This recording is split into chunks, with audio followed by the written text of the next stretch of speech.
got lucky in business? That's what we're talking about here on ASTV. As a matter of fact, I even gave you a promise, which is a pretty big deal for a weekly free show.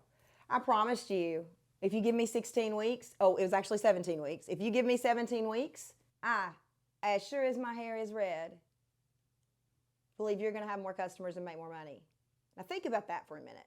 All you got to do is commit to watching ASTV and doing the stuff I tell you to. And I'm not going to tell you to go stand out in the rain naked. I'm not going to tell you to do stuff like that.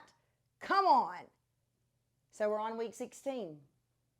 And we're talking about what could happen if you got lucky in business. Getting lucky in business doesn't mean that you just wake up and you're surrounded by customers begging to pay you. That's not what getting lucky means.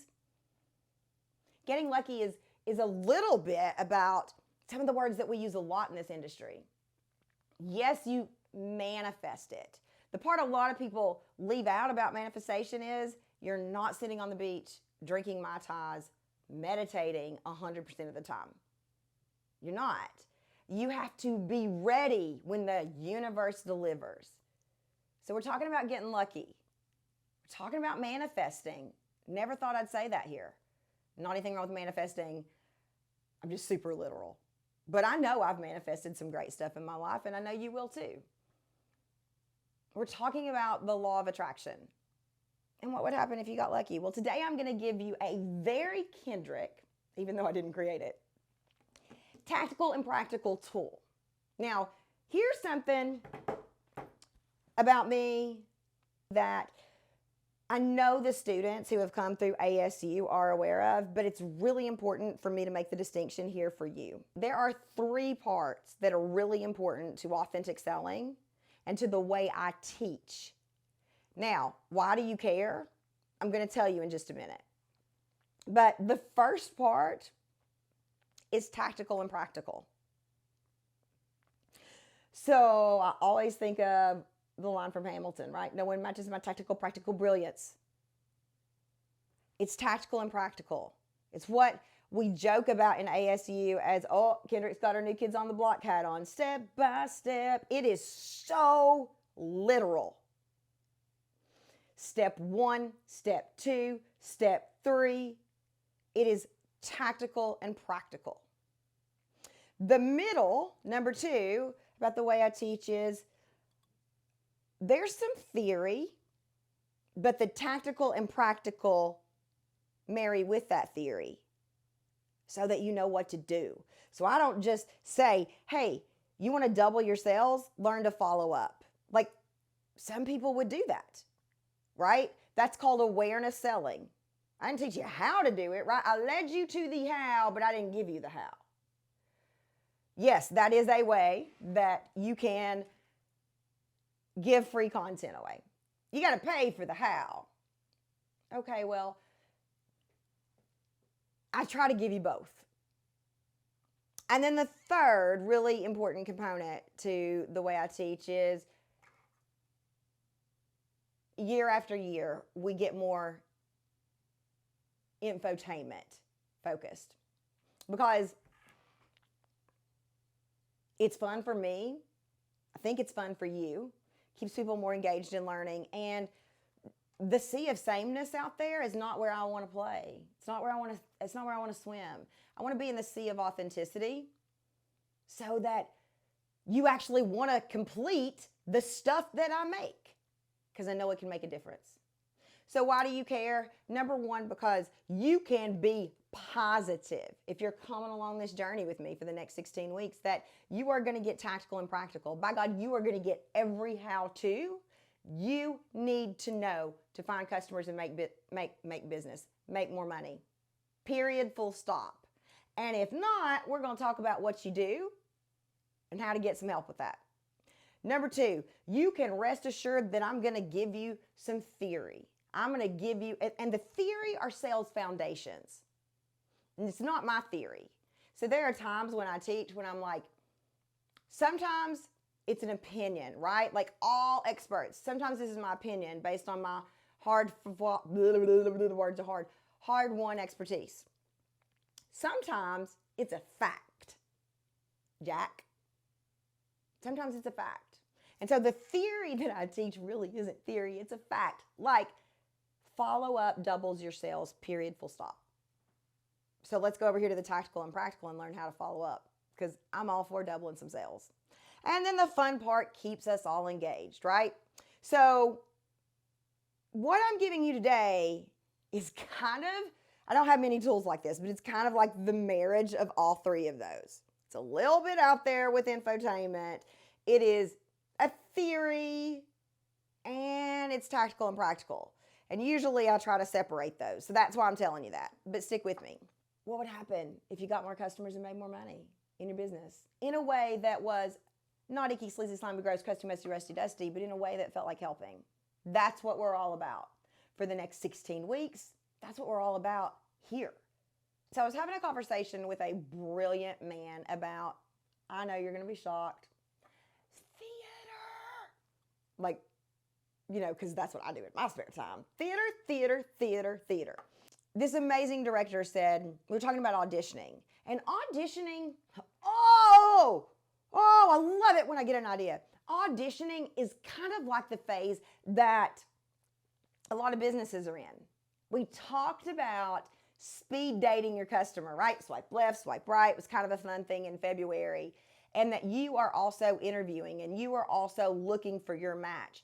But the stage in business, when you are looking for customers, and by the way, we all look for customers. No matter what stage you're in, it's called prospecting or it's called marketing. And I'm willing to bet you've taken a marketing class or two, right? So doesn't matter if it's working or not right now. We're going to cover that next week. But the stage of business that we're in is a little bit like auditioning. Auditioning. Now, if you've never been involved in the theater, let me paint the stage. Let me paint the picture for you. I always mix up metaphors. Let me paint the picture for you. Imagine that you want a role in a play. And you get a script and you go in and there are 2 or 3 people sitting at a desk like this and you have to deliver a 60-second performance. And then they're like, thank you very much. And off you go. That's scary. If you haven't done that, it's scary. Scary, scary. Very similar to you pressing record on your camera and telling customers how you can help them. Very similar to you being on social media. Very similar to you going to the networking event. Very similar to all the things that we can do to market or prospect our business. You're in the auditioning phase of your business anytime you're looking for customers. Doesn't mean you have to put on a performance. That's not what we're about, unless you're me. But that's not what we're about, right? We're about bringing all the dimensions of yourself in. So think about that. All the parts of you that are wonderful. The part of you that may be a mom. You may not be a mom. I'm just talking about my parts. The part of you that may be a mom. The part of you that may love theater. The part of you that loves to freaking shop. The part of you that is a sales expert. The part of you that is a southerner. The part of you that feels more alive on the stage than anywhere else except when she's hugging her kid. Like all these parts, right? Bringing them all into one multi-dimensional you. Then you don't have to perform. You don't have to fake it until you can make it. But we are auditioning. We are prospecting. We are marketing. So Michael Keaton, you know, Beetlejuice, Birdman, and I'm Batman. So Michael Keaton started treating auditioning as if it was his job. We're going to come back to that because you've probably heard something like this before, but stick with me. He let go of the fear of what will happen if this is not perfect. Decided to cut loose and let go of the pressure of what if I don't get this right? So how do I become memorable? How about showing up as the star of this audition in this moment? And you can do anything you want in every sense. I don't have any power whether they say yes or no or bye-bye. Hell, I could have a heart attack. Hope we don't, but I could, right? But in this moment, when I'm in front of my customer, what would happen if I trusted myself enough to let go of the fear of, if this is not perfect, what happens? And instead said, I am the star. Now, some of you may not want to be the star. I love that. But you could say I'm the expert. You can say, you can fill in the blank there, right? And in this moment, I'm going to make the choices that are right in my gut.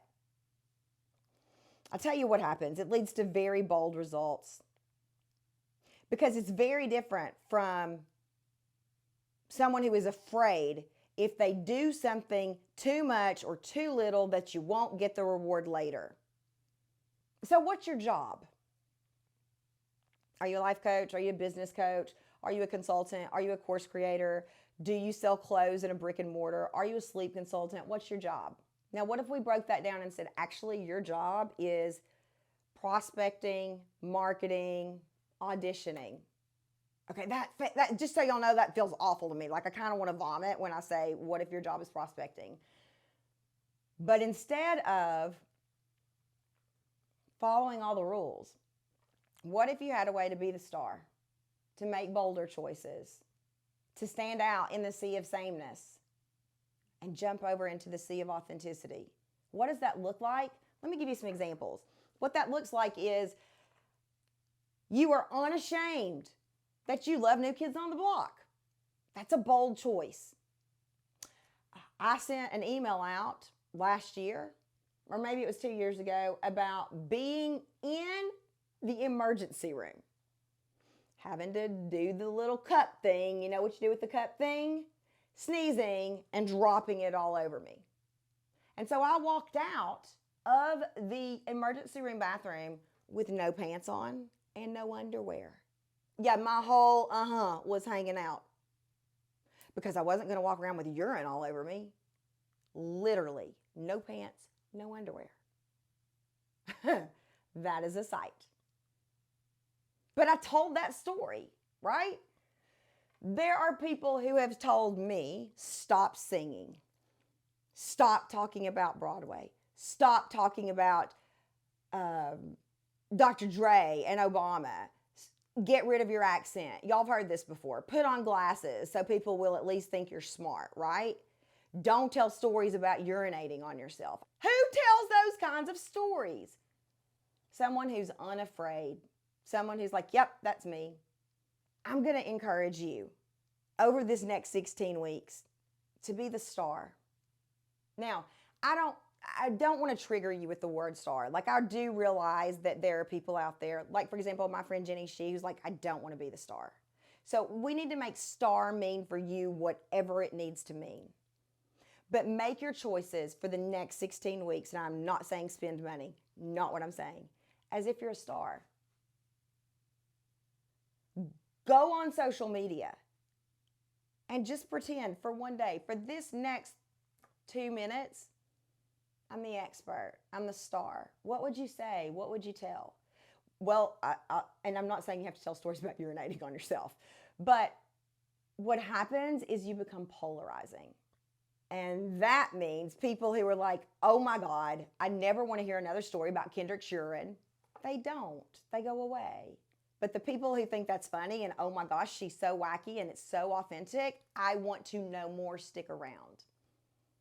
Do y'all see where I'm going with this? So I call that being the star of your own business. You've heard me talk about it. One of the things that I worked on with a life coach years ago was, how do I become the star of my own life? And man, I have failed and flopped miserably. But I'm working on it in 2024 because I want more of that in 2024. So we're talking about more customers in 2024, more money, and more you. More of the real you. How would you behave if prospecting was your full-time job, but instead of it feeling like you want to vomit, you felt like a star? What would you do online if You are the expert. You were already the expert. I'm not saying fake it till you make it. I'm saying let's make more confident choices. Let's make bolder choices, because here's the truth. Like it or not, that's what 2024 calls for. If you want to stay right here in this safe area and follow all the rules, as sure as my hair is red, it's going to take you longer to get discovered. Again, I'm not saying you have got to walk around with no pants and no underwear on. It's not what I'm saying. The choice has to be right for you. For you. So, this week, week 16, we're counting down, by the way. We're going to 1 instead of counting up. Week 16 of more in 24, what could happen just one time? Just one time. What would happen if you showed up on social media as the expert you are? No comparisonitis, no outside influences. What would happen if you went to that networking event and showed up as the expert you are, rather than kind of wanting to blend in like a wallflower? By the way, side note, shocker, I'm extroverted AF, right? Like I am extroverted. And when I go to networking events, I want to blend into the wallpaper. So I cannot imagine how people who are not extroverted times 3 feel. I know it's hard. Pick one thing. And do it as if you were the expert or the star. Make that thing related to your business, though. I'm not saying go buy, a 60-carat diamond ring. Pick one thing. And then email me, directly to me. How did it feel? AuthenticSelling@KendrickShope.com. We'll put it below. Let's start a conversation. Because if you're going to get more clients and make more money in the next 16 weeks, I need to know your name. Because I don't want you to be lost in the sea of sameness. So do it. Commit to it. And then tell me. And if it felt awful, tell me.